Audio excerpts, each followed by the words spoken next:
Hey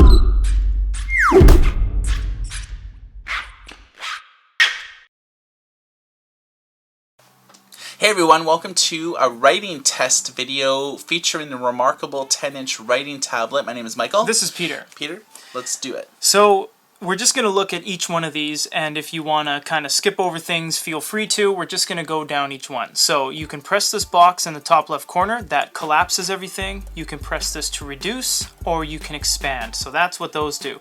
We'll start with the pencil. Pencil has a couple different styles, being sharp, kind of squiggly, or straight. We'll just go and adjust the size. You only get 3 size adjustments.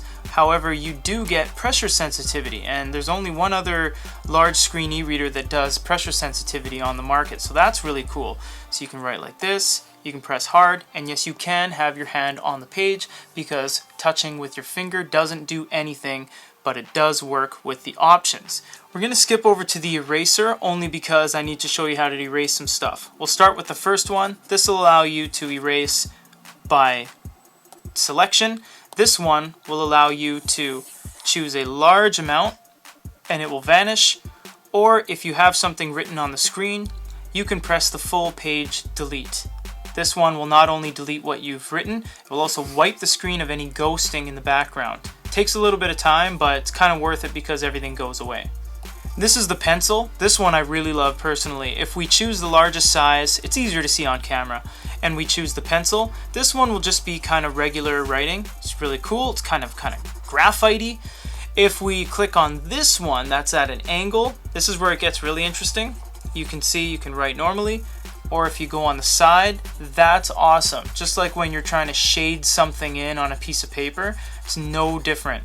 So you get regular writing, pressure sensitivity, and shading under one single selection. And the shading is really useful in conjunction with the pressure sensitivity because you can go with like really light lines or really like, you know, dark lines, really like dark. that. So we'll go to the paintbrush now, and we'll obviously choose black because it's a really nice color. And although it does have white and gray shades as well. Yes. So you're just not relegated to like black, but if you're, say, coloring the whole screen black using the paintbrush, you can actually write on it with white text, so you can almost get that pseudo nighttime reading mode aesthetic that some Android apps have. Paintbrush is very, very good.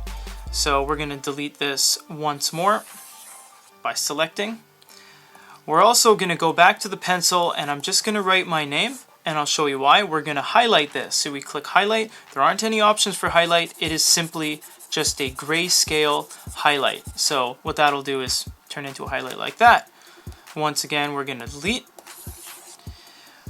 What I'm going to show you now is something called layers. So I'm going to write my name once more with an underline. I'm going to create a new layer. I've created layer number 2. I'm going to highlight my name, maybe just a P, just to show you. Now if I go to my delete tool and click erase, and I delete all that, it only affects the top layer. So this is really cool if you are drawing and doing some technical diagrams, like you leave the blueprint of the house completely untouched and you make little changes. You can't disrupt the bottom layer because we have layers initiated. So that's a really cool feature. You can see I just deleted that. We can only go to 6 layers maximum. Correct. That's all this like supports. One of the last things we show you on this corner here is the multi-directional arrow. What that'll do is if we box that, turns into a box. Not only can you expand it, very simply, you can also rotate it, and you can move it around. And that's really cool because it all happens so quick. And you can press the back button to do an immediate reset, kind of like a Control Z. It just does one step back. It does take a while, but it does get it done.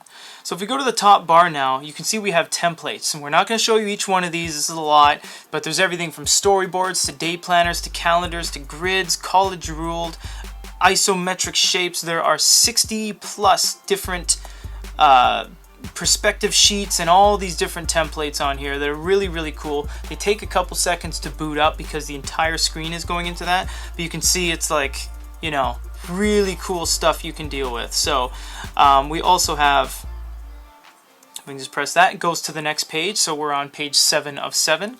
You can also go to the grid here, and that shows you everything that you've written before, our little test, our different grids, all that kind of stuff. And obviously you can click on any one of those and open up that exact page. And we also have landscape and portrait view. Hopefully you've enjoyed this writing segment on the remarkable tablet. For GetAWeeder.com, my name is Michael. This is Peter. Everybody take care.